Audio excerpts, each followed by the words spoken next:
Now, the problem I've seen continually, I don't know, is that it's been convenient to use the Palestinians as an irritant to Israel in the West.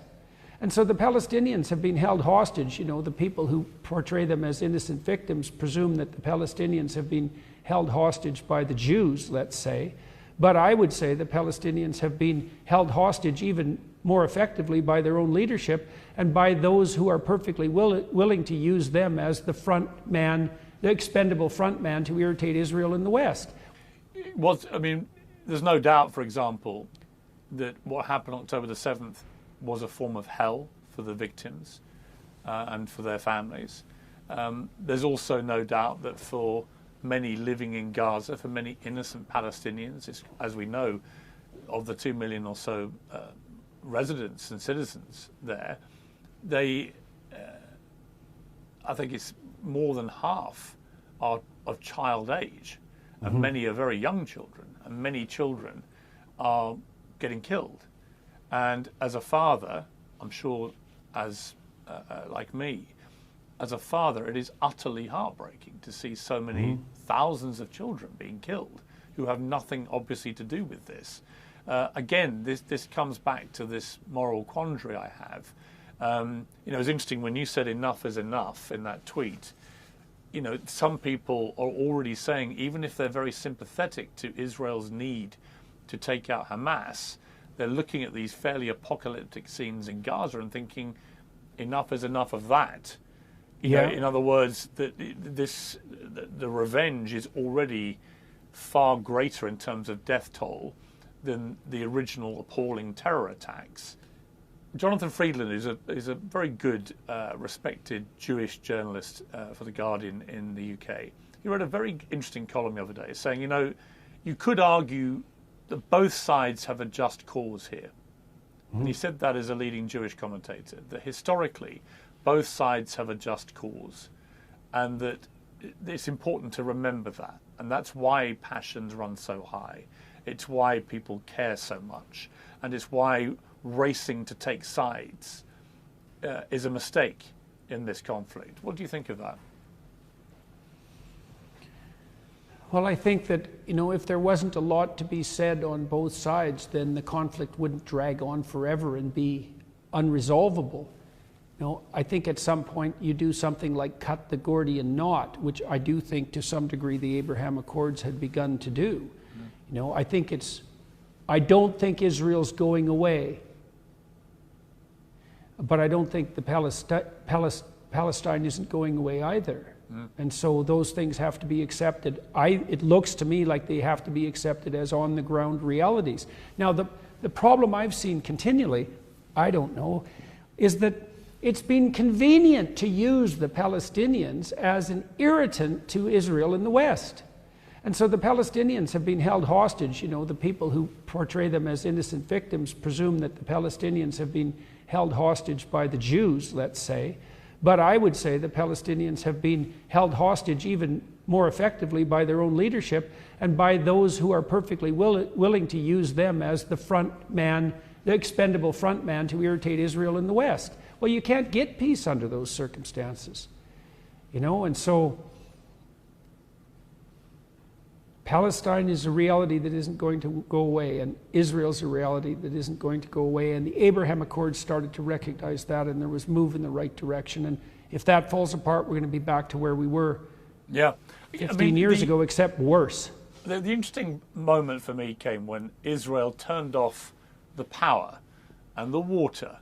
They just were able to do that to 2 million people in Gaza. They could turn off the internet. And it struck me that that was a very vivid reminder that Israel effectively controls Gaza. It doesn't do so politically, but it does in reality. And that for many young people in Gaza, they know this, and they do feel that they've been living in a perpetual prison camp where their movement is controlled, where their access to basic things like water and energy and so on is controlled, and that until they get the freedom that they crave, this can never get resolved. Well, but I also understand on the other side that the Israelis feel, how can we give freedom to a place that is run by a terror group who are literally committed to the eradication of not only Israel, but all Jewish people?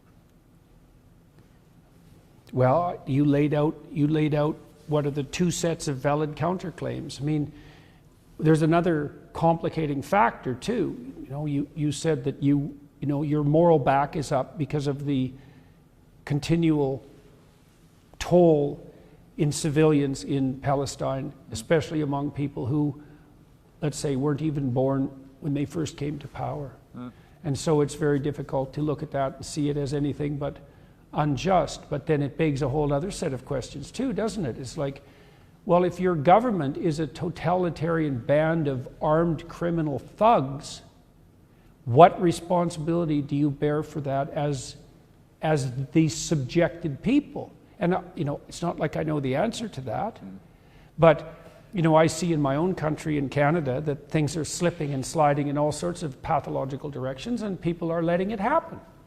And if you let that happen long enough, well, things get very, very bad. And they have got very, very bad in Palestine. And the answer to whatever tyranny Israel might be exerting over the Palestinians isn't for the Palestinians to exert even more tyranny over themselves, especially not in concert with a third party like Iran, who's perfectly willing to sacrifice them at any point.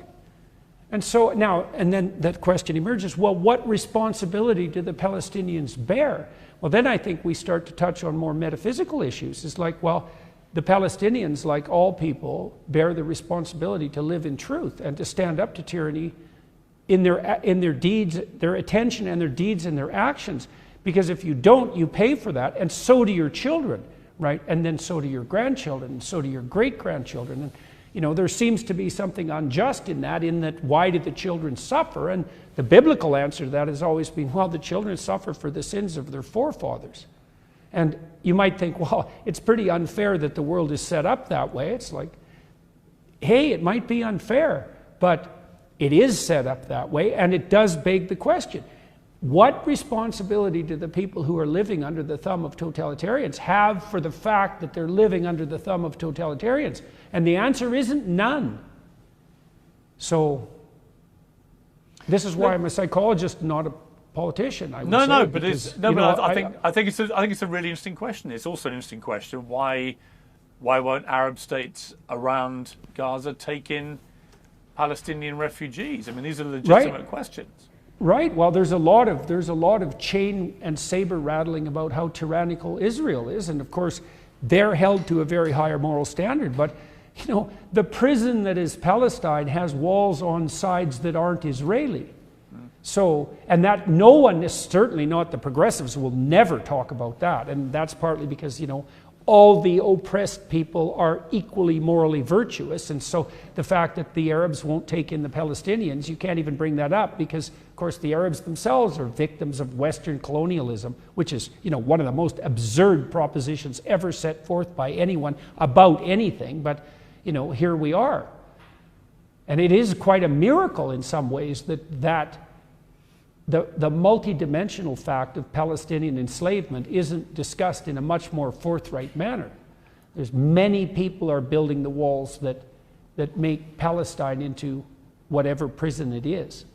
And perhaps the Israelis are playing their role, but they're by no means the only actors. George Orwell famously said that the typical middle-class socialist didn't love the poor, they just hated the rich.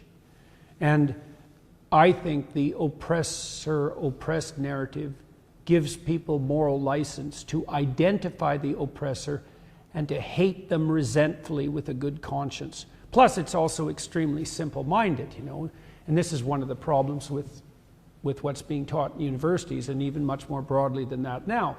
The notion is we can view all human social relations and the past itself through a meta-Marxist narrative that proclaims that there are only oppressors and victims, and that all you have to do to be moral is to be on the side of the victim.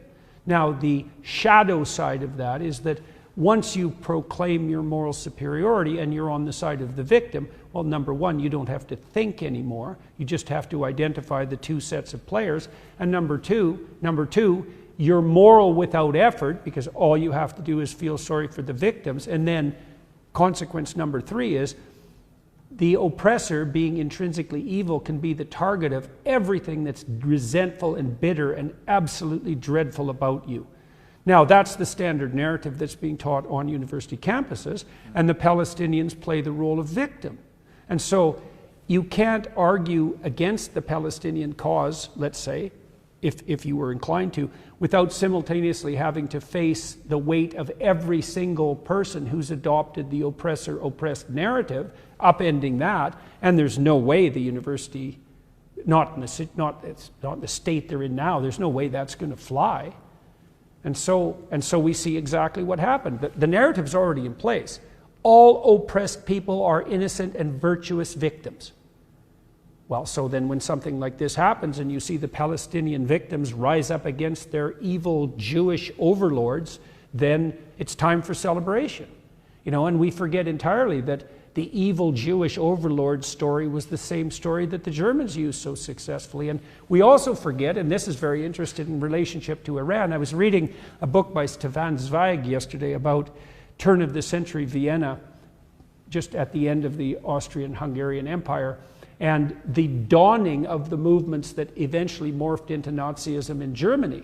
And one of the things Zweig pointed out was that, if you're a corrupt, oppressing psychopath who's hell-bent on exploiting the population, and you want to deflect that, the Jews make a constant, positive, universal target, right? Because they tend to be disproportionately successful. And you can just say, well, I'm not the oppressor here.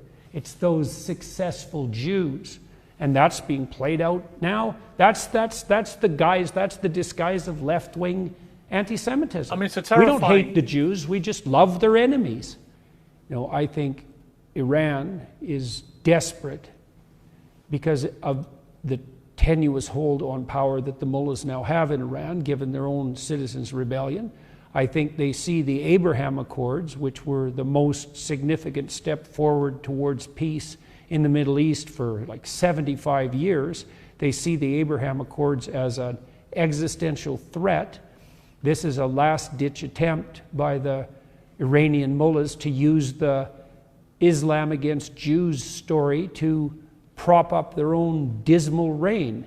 And so they rattled the chain of their Hamas puppets and said, provoke, and they did. And their hope is that the Israeli response will be so overwhelming that the Arab world turns against them, and maybe even the people who might be inclined to be swayed by a victim narrative in the West, and that the Abraham Accords will fall apart, and that'll be the end of that. And that could happen, and I'm hoping it won't, because I think the Abraham Accords were, and it's irritating to me, for whatever utility that is that I think I know, insofar as you can know such things, that Saudi Arabia would have signed the Abraham Accords 2 years ago if Biden would have moved a little bit more forthrightly on it. And I think the reason that he didn't and the Democrats didn't was because they didn't want to give Trump any credit for anything that he had attained in his administration.